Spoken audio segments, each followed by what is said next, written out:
அதோட கீஸ் நீங்கள் நம்ம டச் ஸ்க்ரீன் எப்படி வேலை செய்யுதுன்னு பார்க்கலாம்.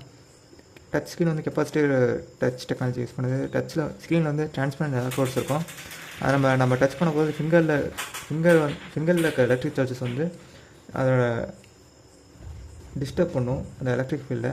அப்பொழுது வந்து இந்த ஸ்க்ரீன் டிடெக்ட் பண்ணி இந்த நம்மளோட டச்சை வந்து சென்ஸ் பண்ணுது. ஏன் ஃபிங்கர் ஒர்க் ஆகுதுன்னா, நம்ம பாடியில் வந்து ஸ்மால் எலக்ட்ரிக் சார்ஜஸ் இருக்கும். ஆனால் வந்து நான் கண்டக்டிவ் மெட்டீரியல்ஸ் லைக் வுட்டு, பேப்பர்லாம் வந்து சார்ஜஸ் அலோவ் பண்ணாதுன்னா வந்து அங்கே வந்து நாங்கள் ரெஸ்பான்ஸ் ட்ரிகர் பண்ணுறதில்ல. இப்போ வந்து நிறைய ஒரே நேரத்தில் வந்து மல்டி டாஸ்கிங் பண்ணுது.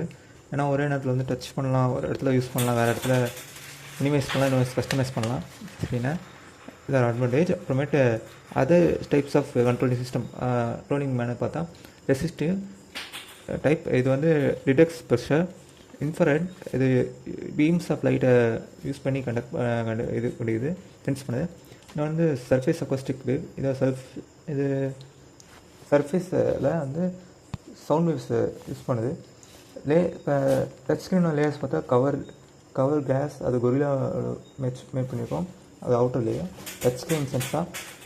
அப்புறமேட்டு display LED or LCD, back light, அது வந்து லைட் அப் தி ஸ்க்ரீன்.